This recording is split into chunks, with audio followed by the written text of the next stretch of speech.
आणि हा अंधार दूर करण्यासाठी एका युगपुरुषाने जन्म घेतला. या युगपुरुषांच्या पराक्रमाची, सामर्थ्याची आणि स्वराज्य स्थापनेची लहानशी गाथा डॉल्फिन इंग्लिश हायस्कूलचे विद्यार्थी सादर करत आहेत. जोरदार टाळ्यांनी या सर्व विद्यार्थ्यांचे स्वागत होऊन जाऊ दे.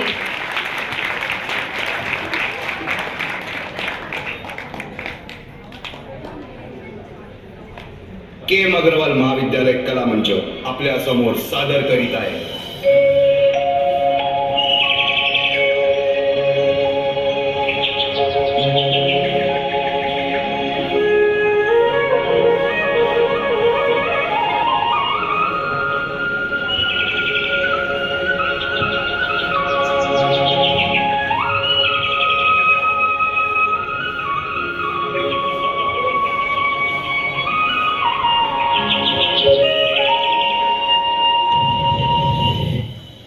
महाराष्ट्र असा सुखाने नांदत असताना एक दुष्ट कालयवनाची वक्रदृष्टी महाराष्ट्रावर.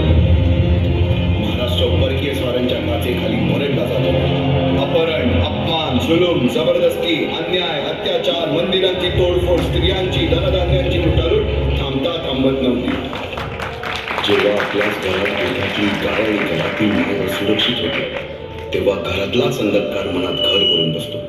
अशा वेळी साधू, संत, लहान, थोर, लेकी, बाळी अवघा महाराष्ट्र देवाला गाराणं घालतोय. अरे जेजुरीच्या खंडोबा, पंढरपूरच्या खंडोबा, तुळजापूरच्या भवानी आई, दारुगड, दारुगड आई, दारुगड.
शुक्ल नाम संवत्सर, उत्तरायण शिशिर ऋतू, फाल्गुन मध्य तृतीयेला सायंकाळी शुभ लग्न उदित असता कलियुगातील नरसिंहाचा, ग्रहमंडलातील सूर्याचा, नक्षत्रातील ध्रुवाचा, या सम छत्रपती शिवरायांचा शिवनेरीवर जन्म झाला.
तेव्हापासून शिवबांना माणसात जिजाऊंनी त्यासारख्या गोष्टी सांगायला सुरुवात, ज्यामधून धर्म अधर्म सत्य असत्य न्याय अन्याय यातील फरक शिवबांना समजू लागला. तसेच शस्त्रास्त्र व शास्त्र या शिक्षणासाठी शहाजी राजांनी अनेक कर्तबगार माणसे नेमली, जसे की दादोजी कोंडदेव, बाळकृष्ण पंत, रघुनाथ पंत, शामराज पंत अशा अनेक कर्तबगार माणसांच्या नेतृत्वाखाली महाराज बालवयापासूनच घडू लागले.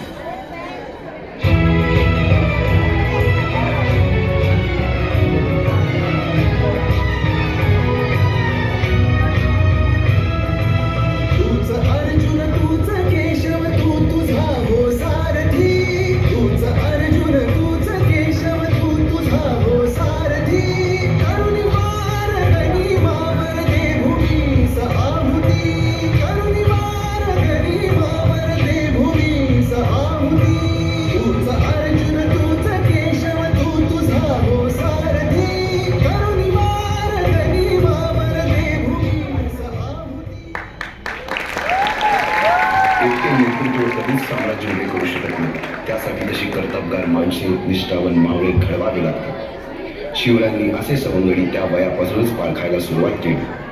तानाजी मालुसरे, सूर्याजी मालुसरे, यसाजी कंकर, सूर्याजी काकडे, बाजी जेदे आणि अशा अनेक सवंगड्यासमोर शिवबांनी शपथ घेतली स्वराज्याची, शपथ घेतली स्वराज्याच्या बांधणीची.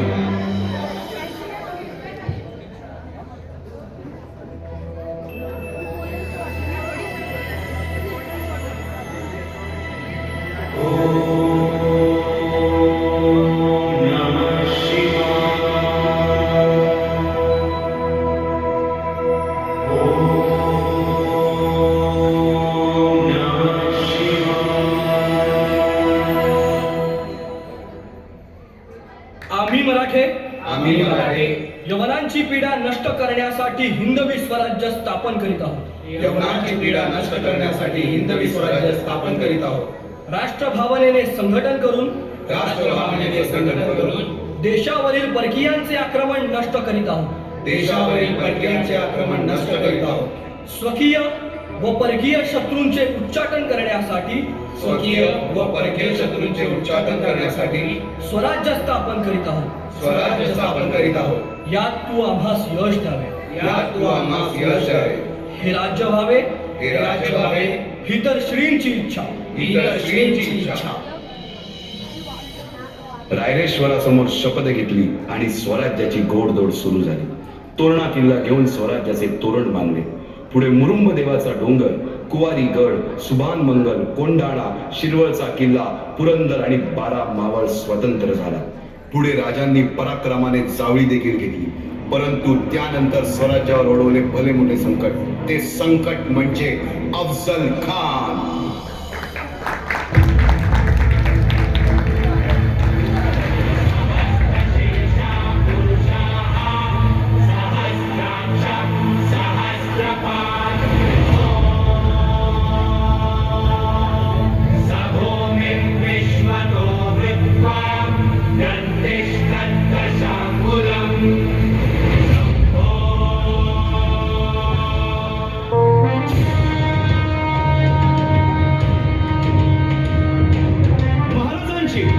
शिवाजी महाराजांची कीर्ती बेफाम होती. महाराजांची कीर्ती बेफाम, भोल्या भाल्यानं फुटला घाम. याला कोण घालील यस्सेने दरबारी कुस्ती बेगम. बडी बेगम म्हणजे अली आदिल शहाची आई बर का. नजर येत तिच्या अंगार, दरबार झाला गपगार. कुणी घेईना पुढाकार, साऱ्यांनीच मानली हार. इतक्यात अचानक एक सरदार उठला, बोलला, हम लाएंगे शिवाजी को. आणि त्यानं विडा उचलला. नवतेच अफजल खाने, या नवतेच अफजल खाने, चिता जागता जन्मू सहिताने. कान बोलला छाती ठोकून, शिवबाला टाकतो चिरडून.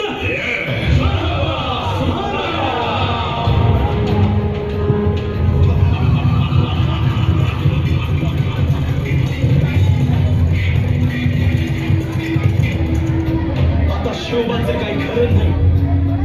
निजाम, तिकडे मोगल, पलीकडे इंग्रज, जो तो हेच बोलू लागला. महाराज आपला जीव मोलाचा आहे.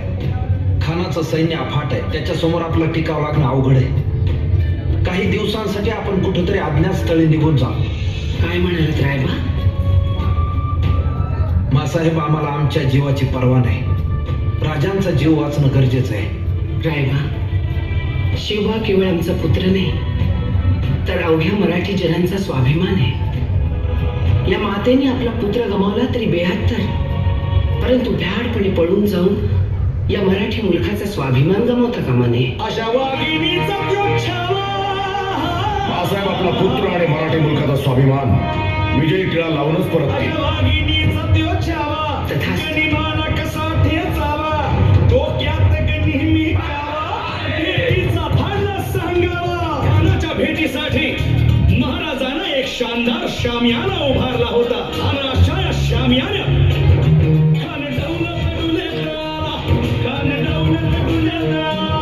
सय्यद बंडा त्याच्या संगतीला, सय्यद बंडा त्याच्या संगतीला, शिवबाच्या संगतीला. राजाला पाहून खान म्हणतो कसा, आओ आओ शिवाजी, आओ हमारे गले लग जाओ.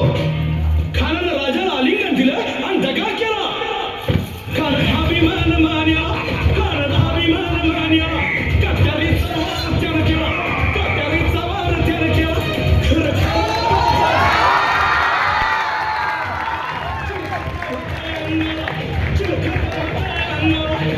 खानाचा वार फुका गेला. खान यडबडला. इतक्यात महाराज आला. पोटाबंदी पिचवट केला, पोटाबंदी पिचवट केला.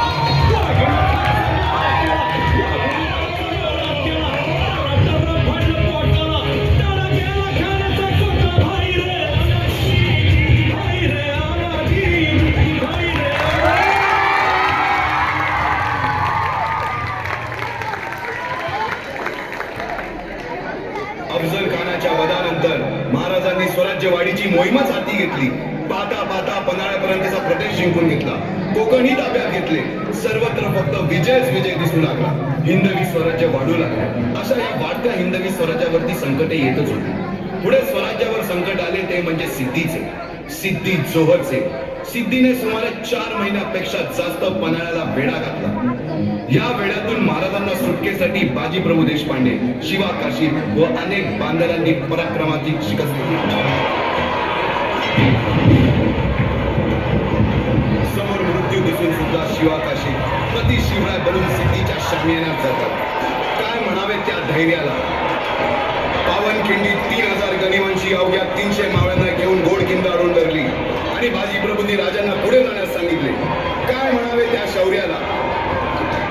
राजे लाख मेले तरी चालतील, परंतु लाखांचा पोशिंदा हा जगलाच पाहिजे. जा राजे जा, फक्त एक करा. विशालगडावर पोहोचल्यावर तोफेचे 5 बार द्या. तोपर्यंत हा बाजी या खिंडीतच गनिम रोखून ठेवतो. पुरंदराच्या तळावेळी गुलारबाजींना माझ्या सैन्यात आलमगीर बादशाहकडून मनसब देतो असे आमिष दाखवणाऱ्या त्या दिलेर खानासमोर गुलारबाजी स्वराज्याच्या पायी वाहिलेल्या निष्ठेला आठवून तांडव करतात.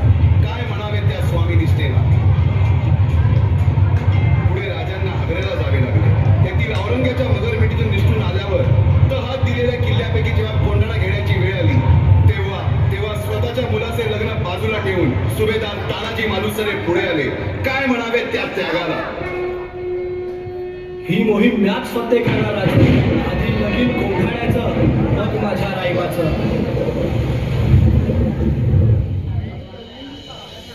अशा या स्वराज्याच्या यज्ञकुंडात अनेक महावीरांनी शौर्याची, निष्ठेची, त्यागाची संविधा धारण करून आहुती घेतली.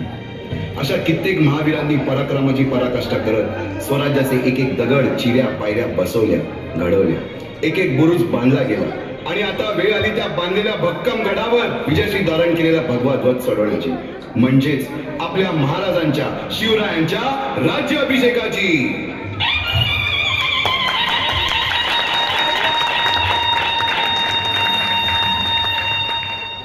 350 वर्षाच्या काळरात्रीनंतर अरुणोदय झाला.